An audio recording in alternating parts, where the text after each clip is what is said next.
Okay, quick survey here this morning. I said we wouldn't impose too much on you talking about your marital failures, but how many of you husbands dropped your wife off at the front door under the awning to keep them from walking in the rain this morning? Okay, pretty good. How many of you women drove and dropped your husband off under the awning? Okay, you've got some work to do with these ladies here. How many of you just said, we live in Florida, you parked in your parking slot, and you just walked in the rain together? Okay, good. Well, I was very deliberate this morning. I wanted to wait till lots of people were out front so that when I drove up and let Tammy out of the car, that everybody would look at that. Isn't that so gentlemanly and so romantic? Unfortunately, we were still fighting in the car at that time, so everybody heard. No, that's not true. I'm glad that you're back. If you were not here last night, we'll try to catch you up.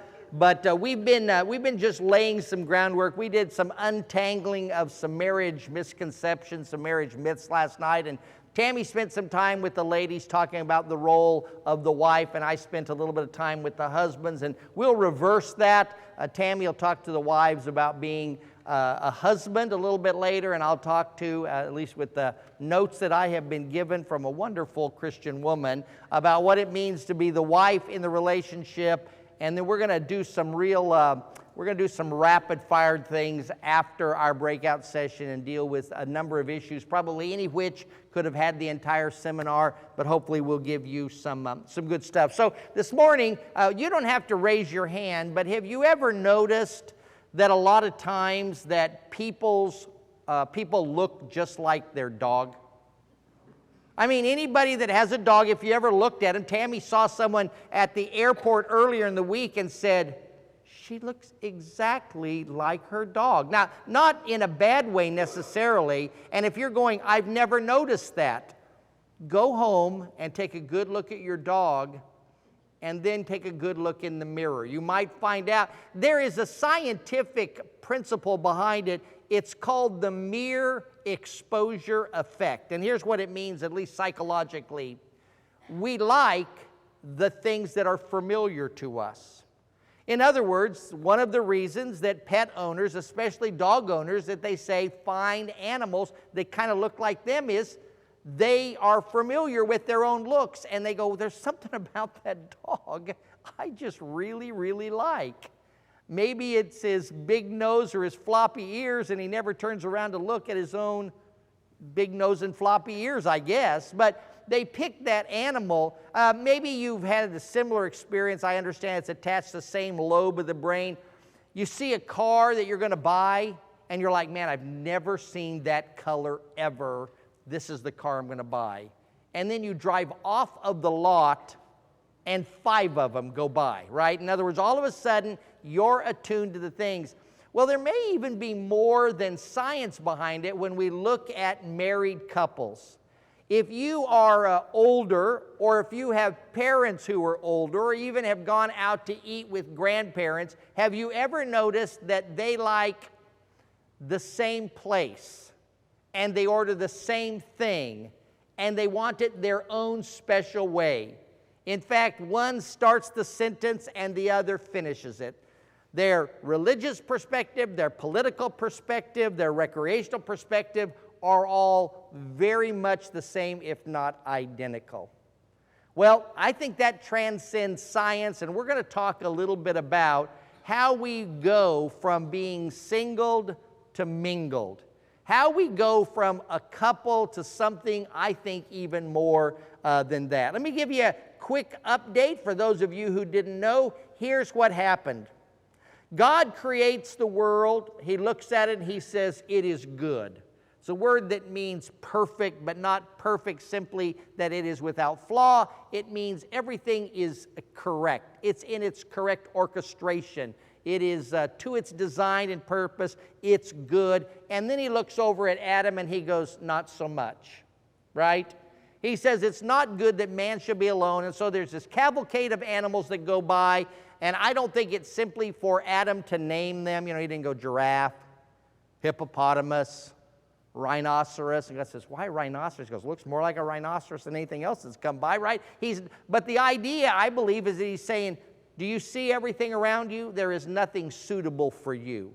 There is not a companion for you. So he causes a sleep to fall over Adam. He extracts a rib. He creates a woman. There is more than just God's need for some substance to create substance, because he could speak to nothing and make something. I think he's giving us a lesson about the woman being alongside of a man. And he creates the perfect match. Now he sets the two there. And he looks at them and he says, now it's very good. Adam says, you are literally of my bones and of my flesh. And Jesus, as Matthew and both Matthew and Mark record it, speaking of that, said, and what God has joined together, do not let anyone seek to separate. So we have this beautiful picture of a man and woman being joined together, and though it's not called marriage, it most certainly is what we understand to be marriage. And there's a lot we want to talk about it, but I want to focus on that expression, the two shall be joined and become one flesh. Because in the minds of many, marriage is merely two people coming into an agreement until they don't agree anymore, and then, of course, they can pull apart. Best illustrated, the best theological illustration I can find for it is the peanut butter and jelly sandwich. Now, anybody who knows me very well, they know that I'm kind of a foodie. I like to try different foods. I like to try different restaurants. I don't like to go to the same restaurant the same time, but in all my years of eating, I have never to this date ever had a peanut butter and jelly sandwich. It is here that I often lose the credibility with many who are in the audience, but the fact is, I just think it's because my mom always made peanut butter and jelly with grape jelly, and I don't like grape jelly. I love peanut butter and honey sandwiches, and I've had a lot of those, but I don't like peanut butter and jelly. But I know this. You take two pieces of white bread, and if you put it on wheat bread, you're just being pretentious, okay? So you put a piece of white bread down, you spread peanut butter, smooth only, because chunky just tears up the bread, and you put that peanut butter on one side, and on the other side, you spread some jelly, and you join the two or jam the two together, right? So any 3-year-old will tell you that the next step is very important. And that's where you peel the two pieces of bread apart to check the ingredients, right? So those of you who are long beyond the 3-year-old level, when you peel that apart, what do you get? Well, on one side where there was bread and peanut butter, now there's bread, peanut butter, and a little bit of jelly, right? And over here on the other side where there was jelly, there's jelly and now a little bit of peanut butter. So, in other words, when we take two individuals, we marry them to one another. If you try to peel them apart, you get a little bit of them on each other. In other words, even if you try to tear them apart, this relationship has had an exchange there. And for many people, that's how we see it, that we have been joined together. And if there is ever a problem and the two start to peel apart, our thought is all we need to do is we need to jam them closer together. Push harder on the bread so that the peanut butter and the jelly get really mixed up together. Maybe it takes a series of Bible class lessons or sermons, or maybe it is a seminar, or maybe in severe situations there's time to sit down with a therapist or with a counselor. And so each one of those are pressing the two together. Maybe it is that there needs to be date nights, or there needs to be vow renewals, or there needs to be some activity, and the intention of that is to get this couple jammed close together. And if for whatever reason they try to pull apart, our initial thought of that is, how do we jam the two closer together? Because if you take that sandwich and press it really, really hard and you peel it apart, there's now a little more peanut butter on the jelly side, and there's a little more jelly on the peanut butter side, but guess what? You still can pull it apart. Now, when we are joined first and foremost, as Jesus said, we are joined by God. For many people, they understand the marriage relationship as being an agreement between her and him. That would make it a contract. That's where she says, I promise I will, parentheses, if you. And he says, I promise I will, parentheses, if you.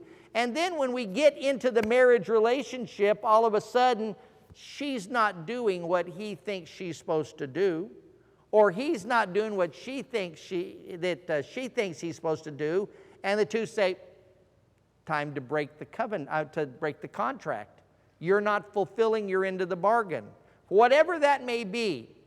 Well, that's not the only way we're joined. We're joined by God's covenant. And here's what it looks like. And it's really important that you understand this no matter how long you've been married or even if you're not married contemplating marriage. That the covenant with God is a covenant that God lays in front of us. In other words, it is not just an agreement between he and she, it's agreement between them and him. Okay? So it looks like this. God as the superior, God as the designer of marriage, God as the regulator of marriage, and God as the one who rewards as well as punishes marriages according to how they are played out. He lays the contract, if you will, in front of the couple. And so Tammy entered on our wedding day into a covenant, not just with me, she entered into a covenant with God, and I entered into a covenant with God, and it just so happens, since it's the same covenant, now we're in a relationship with one another. And so when I have a young lady, she comes in, she goes, hey, my husband has been watching pornography on the internet, and Jesus said if your husband watches pornography on the internet, and that's the same thing as committing adultery, and you can get a new one, so can't I? I said, well, a little bit more to unpack there. First of all, Abraham Lincoln said about using the internet. It wasn't Jesus that said that. I mean, there's a lot to sort out there, right? Dan just looked up and he goes, I don't think it was Abraham Lincoln that said that either. But the point is this, that I asked that particular woman, and I made it with all the sensitivity because there's no place for pornography in a marriage relationship. In fact, there's no place for pornography in anybody's life. But I said, so what you're asking is, how do you get out of the covenant that you made with God?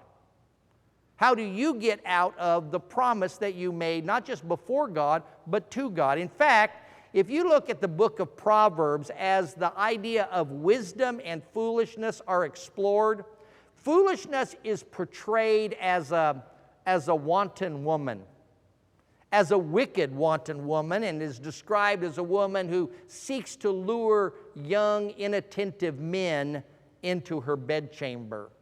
She bats her eyes and says, hey, my husband's gone. Why don't you come on in here? And the proverb writer says, forgetting the covenant that she has made with God. Because that's who the relationship. So God joins us together by his rules, by his regulations, first and foremost.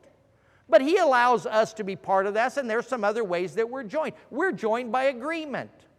God didn't just prearrange our marriage and one night in a vision said, Wayne, you're going to marry Tammy, and Tammy, you're going to, that wouldn't be a vision, that'd be a nightmare. But anyway, it was that matter of saying, guess what? It says the two came to an agreement with one another. I said, would you marry me? She said, I would. On that day, we gave our vows. We made an agreement. We were joined by agreement. We were joined by law. Now, we went down at the time when Tammy and I got ready to be married in Oklahoma. You had to have a blood test. I'll just tell you, I hate the devil, but right behind him is a needle. I hate a needle. So I went in and I got my blood test, and guess what they did? They lost my blood sample. And they said, you're going to have to come back in for a test. And I told her, if that's not love, I don't know what is, right? So I just punched myself in the nose and said, no, they took that draw out of there. And we went down and we filled out the stuff to get a marriage license. Now, it wasn't really permission to marry. It's a way that, first of all, they tax, but also it's a way in which they keep a record of who's married to who. So we had, and it's by law, because if all of a sudden in our country, if we decide to dissolve that marriage, we have to go through some kind of a divorce proceeding, right? There's a law that is implemented, and there is a law that resolves that particular disagreement.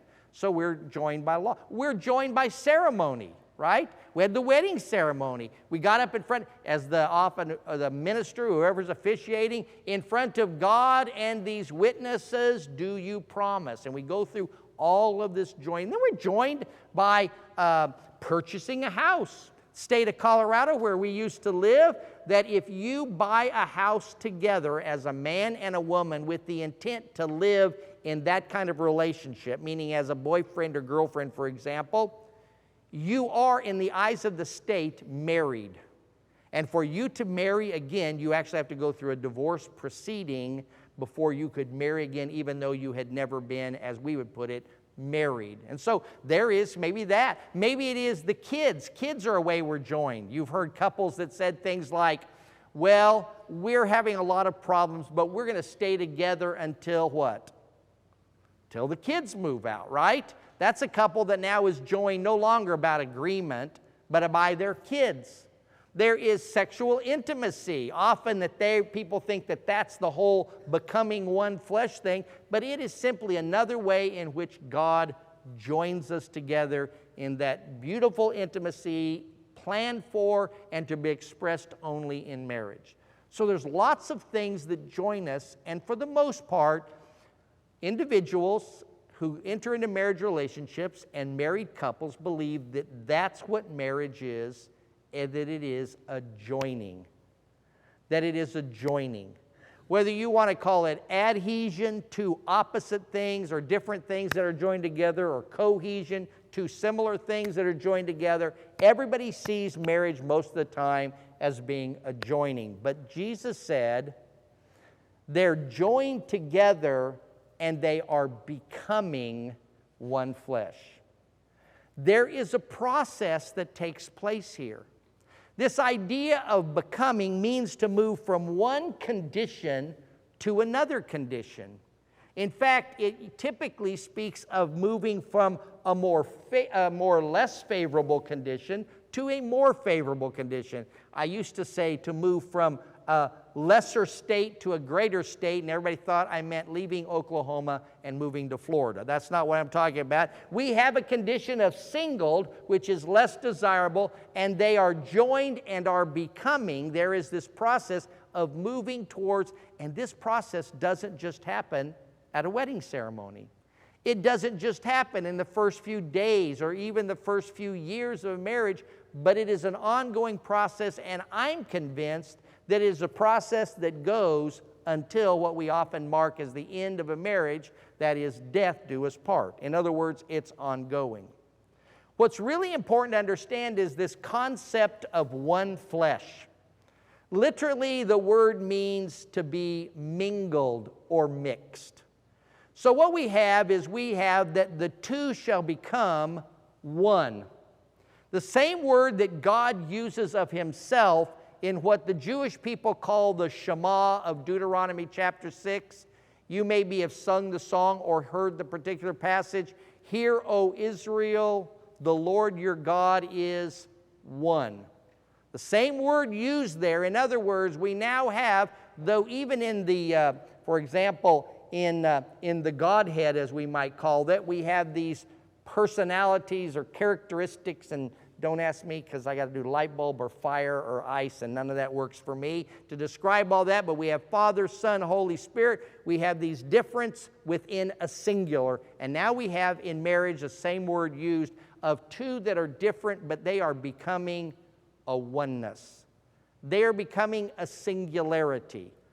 This agreement by, we might say, by contract, paired along with this covenant perspective of God, we find the two that are becoming something different. And I guess if we're going to be childish enough to talk about peanut butter and jelly sandwiches, I can illustrate it with this Play-Doh here, if I can get it out of these little tubs here. I got in trouble not too long ago because somebody said that I was being kind of stereotypical about marriages because I talked about the men being this blue Play-Doh and the girls being the pink Play-Doh. And so I went back and did some research, and here's what I found out.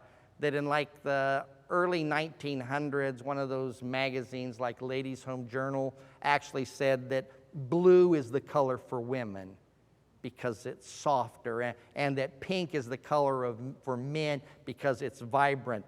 we kind of associate men as being blue and women being pink. You figure it out on your own. We'll just say we've got a couple here, two individuals. So they come to the marriage relationship, and you know what they do? They join to one another. They have that ceremony. They're so much in love. Now, you still see him and you still see her, but they're joined together, and we've got them joined together, and all of a sudden they run into some difficulties, and so they decide it's just not going to work out. And not very much, but you can see even from in the back that when you peel them apart, the pink's got a little bit of blue, and there's a little bit of pink on here. And so what happens is, in a couple that is separated like this, all of a sudden we found that there's a little bit of damage done, right? A little bit of damage done. But we're going to get them into marriage counseling, and we're going to press them together a little bit more, right? We're going to give them a little more instruction, a little more information. We're going to remind them about the truths and about the vows they made. And after some time, they say, I don't know about that. So they start pulling apart. Now, if you notice here, because we jammed them together a little bit more, it's working nice here in this humid climate, but you'll notice that there's a little more blue on this one. The jamming worked to some degree. They were a little more joined, and so when it tore them apart, it was a little bit left behind. And so we keep trying to find a way, you gotta just remember, do that, do date nights, renew your vows, go on a second honeymoon. And I will tell you, I don't have the time and you don't have the patience to watch me sit and pull these two apart. But that's joined.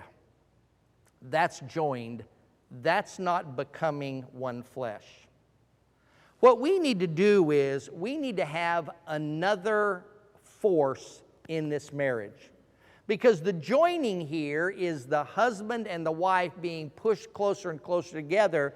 But when we have an external force acting upon them, they go from joined to becoming one flesh.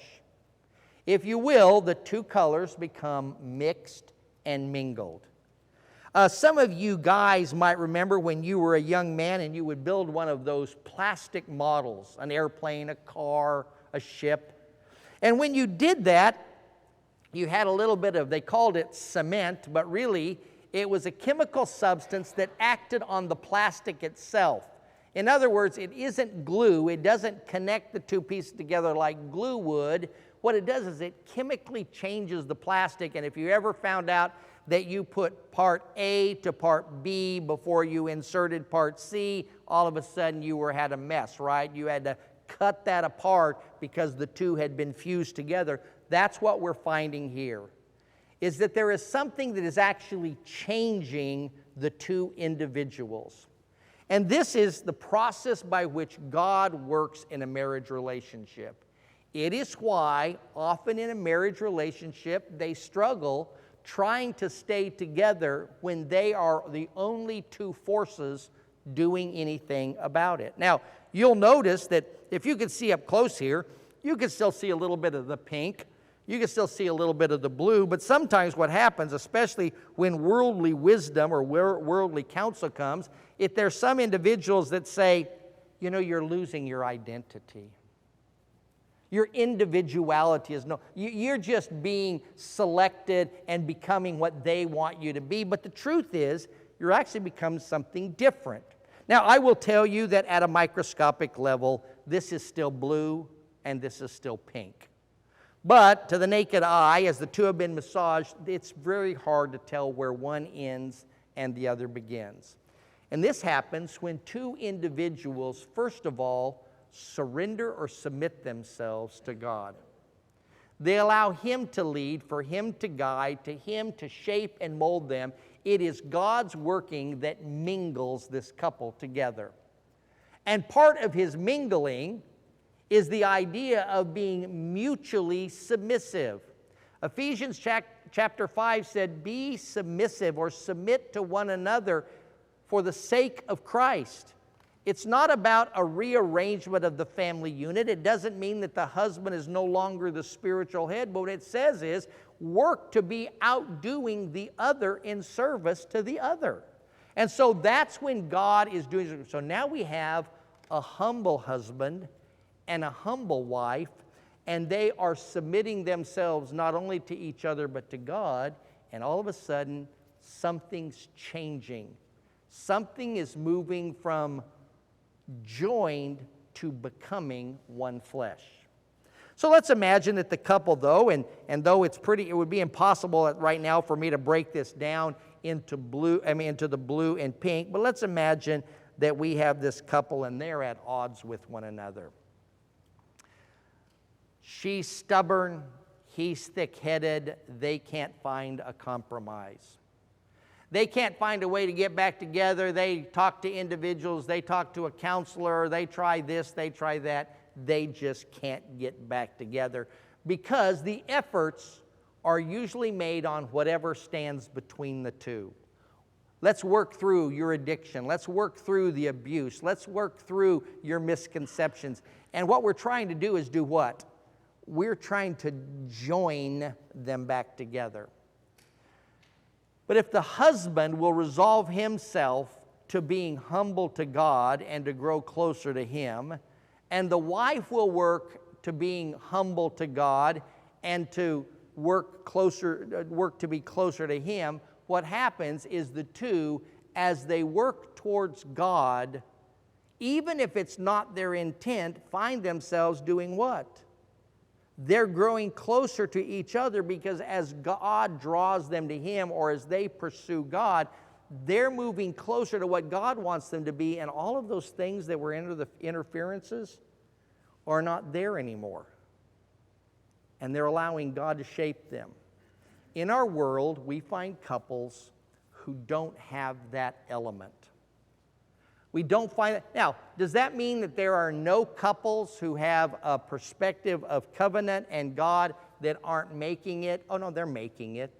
They're just doing a really, really, really, really, really good job of joining. I know of only one wedding ever where on the day of the wedding, the bride or groom thought, well, if this doesn't work out, I'll just find me another. Tammy had a cousin that on her wedding day said, well, if this doesn't work out, I'll get me another one. On the day that that couple stands up, I think that most of the time their intent is to be joined together, as they say it, for life. I promise.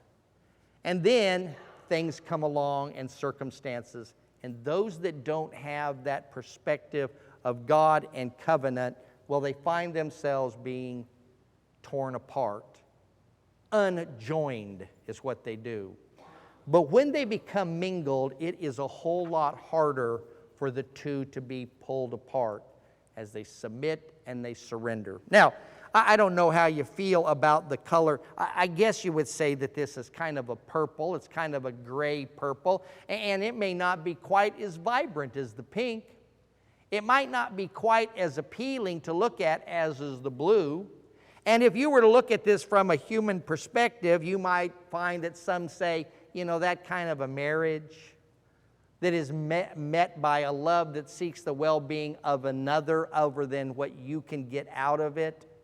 When it's about humility and servanthood and being in subjection to one another, when it has all that churchy stuff about God and His guidance and all that in it, that's kind of silly. I can't say stupid anymore, otherwise I'd say that's stupid. We don't say stupid anymore, so we'll just leave it at silly, right?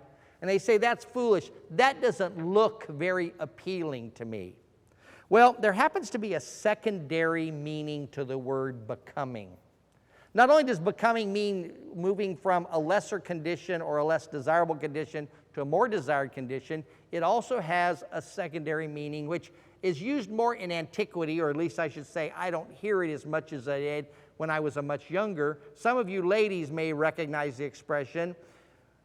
When a young woman comes out wearing a dress that looks really good on her, and they say, she looks very what?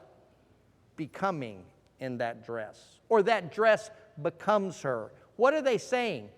It is desirable. Well, here's the thing is, we in our human perspective may not think that that gray-purple blob is very beautiful. But in our becoming, when we humble ourselves to each other and to God, we are becoming to Him. And here's why that's important. In fact, David, no extra charge for this, okay? I'm going to give this free. I'm going to give you something that a majority of people in our world have no idea about. I'm going to share that secret with you. It's the secret of life. It is why you are here.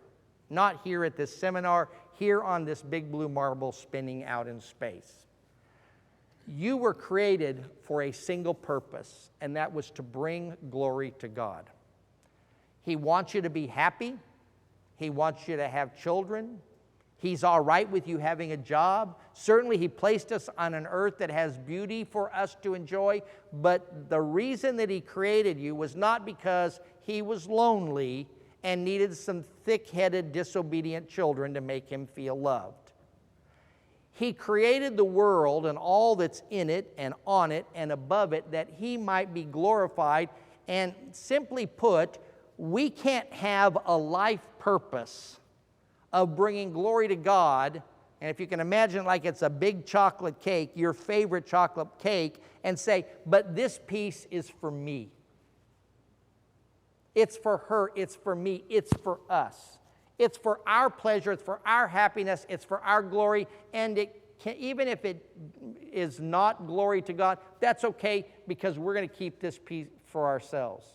That's true with every aspect. Our other relationships, our recreation, our occupation, those things can't be ours to keep because we don't get to keep that. I remember one time my wife made my favorite chocolate cake for, of all things, a church potluck. Right, exactly. Church potlucks are where we take that casserole recipe you got from your mom. Use that one for a potluck. But so you know what I decided to do? I was going to be helpful. On Saturday night, I went ahead and cut the cake for her so that it would be ready for tomorrow. And then I got to looking at it, and I thought, you know, if one of those pieces of cake were to slide right out of there, hypothetically, and the rest of the pieces were kind of maneuvered around, you would never even miss. And nobody at the potluck would know, except me when I went through for a second piece, right? And I'm like, she goes, did you cut the cake? And I'm smiling with chocolate in my teeth. And I go, yes, I did. And she goes, why? I went, I didn't eat any cake. You know, that's how it is.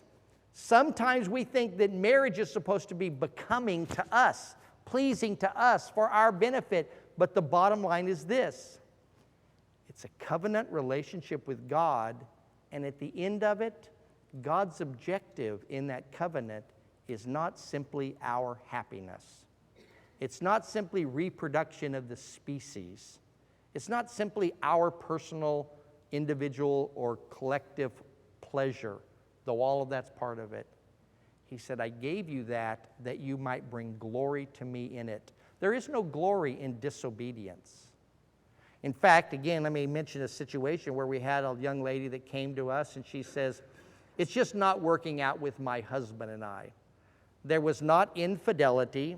There was not physical abuse. In fact, I'm not so sure that I would even consider what she was experiencing anything more than just the bumps that come along in living in a broken world married. And she wanted out of it. And we talked about all of those different kinds of things. And Tammy finally said, so let me ask you this question.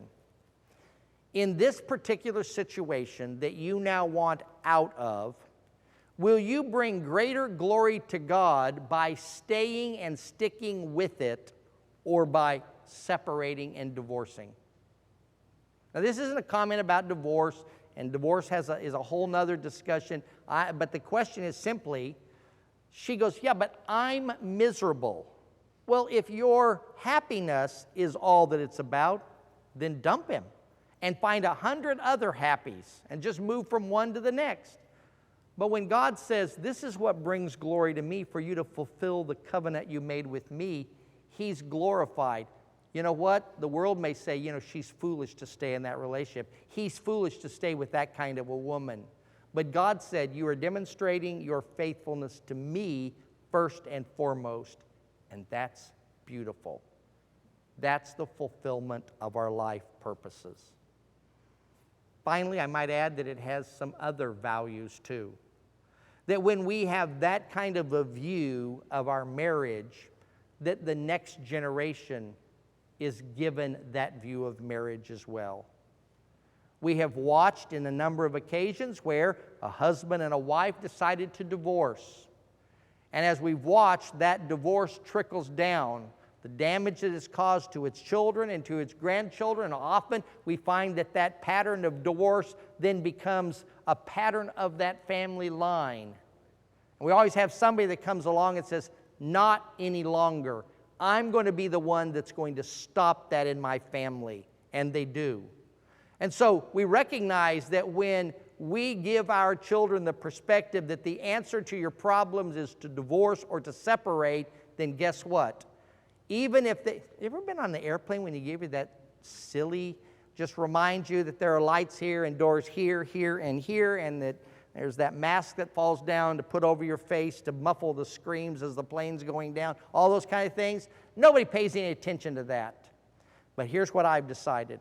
If the captain says we've lost all 4 engines and we're going to crash, every row becomes an exit row. Right? And so when in a relationship we say, well, God has made a provision within His covenant for divorce, even though He doesn't desire it, He has made a provision for it. And we go, but we never use the divorce word. We're not going to talk about divorce. We don't have any intent of divorce. That when all of a sudden our marriage, the captain of our marriage goes, looks like we've got 4 engines out, everybody races to the escape hatch. And we teach our kids that if it doesn't work out, eventually here's an out, as opposed to simply saying, you know what?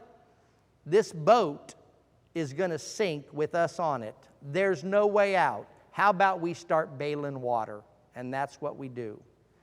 And then beyond that, especially for those of you who believe in God and follow Jesus and read His Word and attend in a local community of Jesus followers, when Ephesians chapter 5 is written, Paul uses what should have been an understood about the relationship between a wife that's submissive to her husband and a husband who loves his wife to the point that he's willing to die for her, and that the two are mutually submissive to one another, that they might understand a far greater truth, and that's the relationship between Jesus and His church. And so when we have a skewed version of marriage, it impacts the version that we have of the church. And so you hear things like, well, I don't go to church anymore because I'm not getting anything out of it, right? Or I'm not staying at that congregation because I think it's spiritually abusive and not engaging.